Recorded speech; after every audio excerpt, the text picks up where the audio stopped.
বন্ধুরা, চলে এসেছি আবারও একটি নতুন ভিডিও নিয়ে। তো তোমরা অনেকেই ভিডিও দেখতে পছন্দ করছো, অনেকে ভিডিও দেখছো, লাইক করছো, কমেন্ট করছো, কিন্তু সাবস্ক্রাইব করছো না। প্লিজ বন্ধুরা, তোমাদের জন্য এত ভালো ভালো ভিডিও আমি আনছি ডায়মন্ড আর্ম নিয়ে, ব্রিডিং নিয়ে।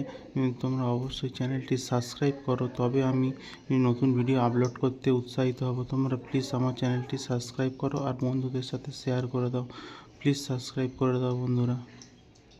তো আজকের টপিকটা তোমরা থাম্বনেল আর টাইটেল দেখে বুঝতে পেরে গিয়েছো। তো কীভাবে তোমরা বুঝতে পারবে যে একজোড়া ডায়মন্ড ডাব তারা ডিম দেবে।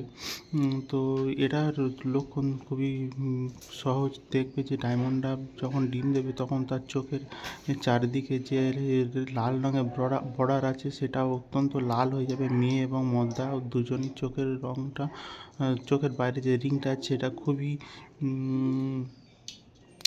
লাল হয়ে যাবে। আর মেয়ে পাখিটা বেশি সময় ধরে সে সবসময় ঝুড়িতে বসে থাকবে।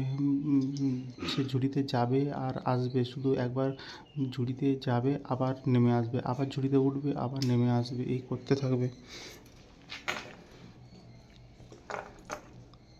বন্ধুরা, সে ঝুড়িতে বেশি সময়টা ঝুড়িতেই কাটাবে।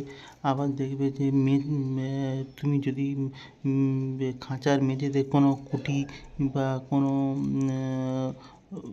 কুটি বা নারকেলের ছোকরা এইসব দিয়ে দাও, মদ্দা পাখিটা দেখবে সেইগুলো নিয়ে বাসায় যাচ্ছে।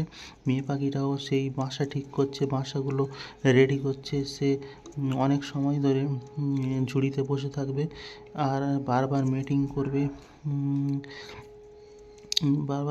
করবে আর তার চোখের রং লাল হয়ে যাবে। এই দেখে তোমরা বুঝতে পারবে যে কিছু দিনের মধ্যেই ডায়মন্ড ডাব পাখি ডিম দিতে চলেছে।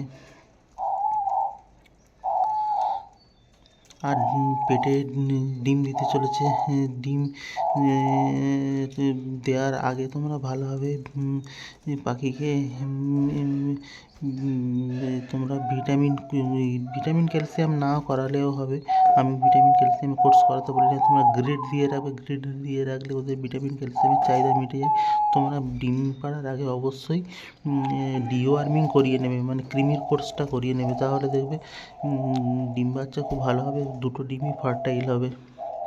তো ডায়মন্ড ডাব ব্রিড নেওয়া খুবই সহজ। ডায়মন্ড ডাব কীভাবে পালন করতে হবে, কীভাবে ব্রিডিং নিতে হবে তাই নিয়ে ভিডিও আসতে থাকবে। তার জন্য তোমরা চ্যানেলটি সাবস্ক্রাইব করে রেখো, পাশে দেখো আর বন্ধুদের সঙ্গে শেয়ার করে দিও। আজ এই পর্যন্ত, দেখা হবে পরের ভিডিওতে। Tata, bye bye.